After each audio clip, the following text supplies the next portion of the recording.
오늘 지금 이 현장은 지금 공주보 상류에 있는 미르섬이라고 하는 곳인데 신광공원이라고도 하죠.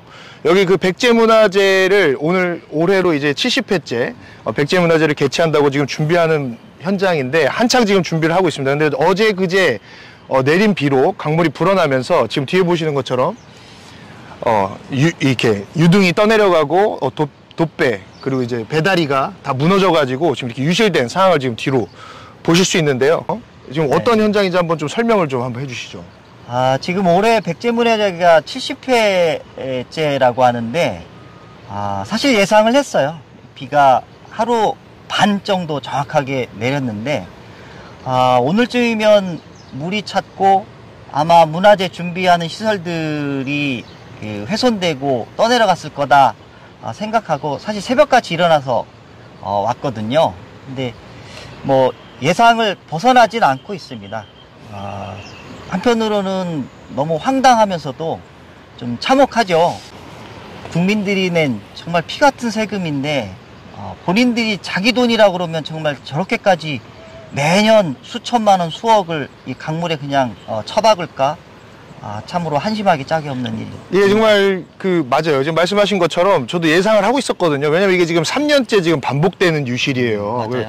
이맘때쯤 되면 비가 이렇게 오고 매년 유실된다라는 것을 사실 저희는 알고 있었잖아요. 맞아요. 그래서 저 같은 경우도 이제 어제 오늘 해가지고 이제 와서 현장에 와보는 건데 지금 이 강 물 위에다가 그 배다리를 설치하고 유등을 설치하는 돛배를 설치하는데 올해 같은 경우에 430척 정도 유등을 설치하고 배다리 설치하고 100점 정도 유등 설치하고 그런 예산이 지금 한 4억 1천만 원 정도 그리고 이 신광공원 위쪽으로 한 5억 정도 네, 맞습니다. 이렇게 지금 책정이 돼가지고 설치를 했는데 어제 오늘 내린 비로 지금 어떻게 상황이 좀 설명을 좀 해주시죠. 상황이 어떻게 됐는지. 지금 뭐 뒤에 보시는 것처럼 금강 수위가 지금 올라가 있어요. 지금 화면에는 뭐 자세히 보일지 모르겠지만 지금 금강교 상류 쪽에 흙탕물이 지금 평평하잖아요, 수면이.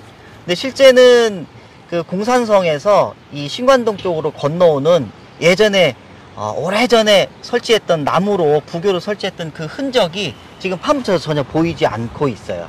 예, 지금 상태에서는 대략 한 2.5에서 3m 이상 수위가 높아진 거라고 보여지는데 사실은 역대로 공주보 개방과 관련돼서 민간협의체에서도 그렇죠. 이미 4년 전부터 이 행사와 관련된 부분에서는 부교 설치는 기존의 모래톱을 공주보 개방 이후에 충분히 활용을 해서 연출을 해라 이렇게 권고 또 결의가 있었고 실제 공주시에서도 모래톱 수변 형태에 맞춰서 백제문화제를 연출 준비를 하겠다고 약속을 했음에도 불구하고 번번이 위반하고 지금 행사를 강행하다 보니까 결국 그 기후변화 이후에 9월 달에 이 집중강우나 태풍은 뭐 이미 상시적으로 온다 확정적이거든요. 백제문화제가 설령 다시 보수해서 조금 준비가 된다 하더라도 이미 훼손된 백제문화제이고 또한 그 기간에 태풍이 또 올라오지 말라는 법이 없고 이미 지금 남부지방 쪽에는 태풍이 이미 지나가고 있는 상황입니다. 이 한반도 내에 북부지방과 남부지방 이걸 연결하는 이 중간에 있는 이 공주지역 이 부분을 통과하는 사실은 장마 내지는 홍수, 태풍 이 영향이 최근에 들어서는 거의 5년 동안 9월과 9월 말일 늦지막하게는 한 10월 초까지도 사실은 집중강우가 계속 반복되고 있기 때문에 이런 부분에 대한 충분한 예견을 했던 것인데 공주시도 그렇고 또한 이런 행사에 관련돼서 승인이랄까 환경 관련된 부처 내에서도 사실 알고 있음에도 여러 가지 외압에 의해서 극복하지 못하고 있는 게 현실입니다. 최근에 뭐 성명도 내고 했지만 지금 뒤쪽에 보면 백제문화 이음길이라고 해서 지금 그 물로 들어가야 되는 그런 데크가 지금 만들어지고 있어요. 지금 공주보가 개방 상태 수위에서 한 2m 정도 올랐을 뿐인데 공주보를 만약에 담수하게 되면 평시 3.5m에서 한 7.8m까지 공주보 담수가 이루어지게 되는데, 그럼 4m 수위가 올라가게 되면 지금 우리가 있는 곳도 사실은 물이 이렇게 차오르게 되는 거잖아요. 근데 이런 상황인데도 불구하고 이런 개발 사업들이 뭐 무책임하게 이게 벌어지고 있다. 이 최원철 시장 같은 경우에는 자신 임기 내에 지금 벌써 3번째거든요. 네, 맞습니다. 우리는 예상한 거를 공주시가 예상 못했을 리는 없는데 왜 그러는 걸까요? 네, 지금 뭐 보시다시피 백제문화 이음길은 장수 장비가 없으면 사실 우리가 그 길을 걸어갈 수 없는 상황입니다. 네. 그러면 그 물이 완전히 빠져 있던 봄철 정도나 이용을 할 수 있을까요? 더군다나 보를 가동을 하고 물을 가둔다 그러면 결국엔 그냥 예산을 수장시키는 것과 마찬가지입니다. 전 두 가지라고 생각합니다. 첫 번째는 이런 일들을 사실 충분히 인지하고 예고가 되어 있음에도 불구하고 자신의 지적을 쌓으려고 하는 자치단체장의 과욕이 부른 참사다라는 생각이 들고요. 두 번째로는 이 백제문화재가 사실은 문제가 되는 부분들은 결국엔 4대강 사업, 그리고 그에 따른 이 공주보, 상시 개방된 공주보를 다시 재가동해서 보를 가로막으려고 하는 현 정부의 잘못된 물관리, 또한 물정책, 이런 것들이 복합적으로 이를테면 이런 문제들을 발생시키는 가장 주요한 두 가지 요인이다, 이렇게 볼 수 있죠. 제가 이제 사실 그거에 대해서 정신분열적 정책이다 이런 말을 많이 해요. 사실 백제문화 이음길이라고 해서 고만하루로부터 재민천을 잇는 작업이잖아요. 고만하루 지금 어떻게 됐죠? 작년 백제문화재 공주보 운용으로 인해서 지금 고만하루가 다 사라졌습니다. 예전에 그 자랑했던 백사장, 그 고만하루 모래사장 지금 다 사라진 상태예요. 근데 그러면서 문화를 잇겠다, 뭐 관광 자원을 개발하겠다, 이런 말 자체가 사실은 정신분열적이다. 이런 부분들에 대해서 사실 저는 이 공주 주민들 분들께 좀 부탁을 좀 드리고 싶습니다. 이런 부분 그냥 넘어가지 마세요. 예산을 한번 따져 물어보시면 좋겠습니다. 작년 같은 경우에 제가 말씀드렸다시피 웅진천도 457년을 기념하기 위해서 유등 457척, 황포도배 457척하고 유등 160점을 설치했어요. 다 떠내려갔습니다. 그게 지금 다 금강의 쓰레기로 다 버려졌어요. 그런데 지금 올해 어떻습니까? 올해도 지금 430여 척 지금 돛배 준비하고 있는데 이거 띄울 수 있을까요? 이러면서도 올해도 지금 공주보 담수를 요청한 상황이란 말이에요.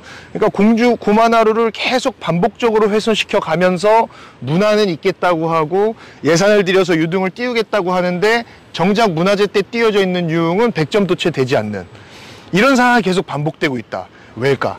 저는 사실은 어떤 이해관계가 있지 않나 싶어요. 사실은 그런 짐작을 충분히 합리적으로 해볼 수 있다라는 생각이 드는데 주민분들이 이거 참으시면 안 됩니다. 그 지금 이 핵심적인 문제가 또 하나 있는데 금강보 운영 협의체라는 협의체가 있어요. 그 민간 협의체가 있는데 예전부터 이제 운영되었던 거버넌스 형태의 어떤 민간이 함께 모여서 논의하는 구조인데 그 협의체 위원으로 지금 참여하고 계시죠? 지금 위원인지조차도 불분명하죠. 알게 모르게 그냥. 네, 제가 한 2달 전에 확인한 바로는 이 협의체의 담당 주무관은 각 4대강 유역청별로 살아있는 걸로 알고 있습니다. 담당자는 있다? 협의체가 전혀 가동되지 않는다는 거고요. 딱 1년 전에 서면으로 백제보 운영과 관련된 서면회의 의견을 한번 묻는 것 정도가 마지막 아마 공식적인 활동으로 제가 기억을 하고요.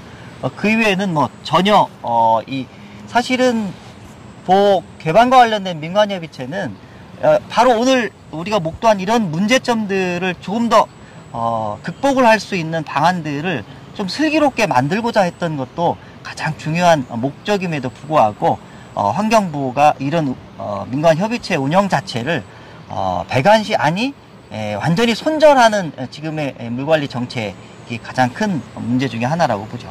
지금 제가 제일 분노하는 부분 중에 하나가 또 이 부분이거든요. 사실 민간협의체를 만들면서도 사실은 시민사회단체라든지 환경단체를 다 배제하는 형태로 민간협의체 구성이 이루어졌고, 이전 정부 같은 경우에는 보를 가동한다 아니면 개방한다라고 했을 때 그런 부분을 다 그 협의체에서 논의를 했잖아요. 그렇죠.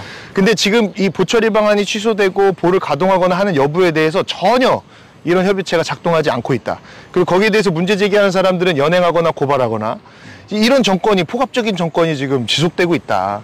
지금 이게 사실 물 정책에 있어서 극명하게 드러나는 사례로 볼 수 있을 것 같습니다.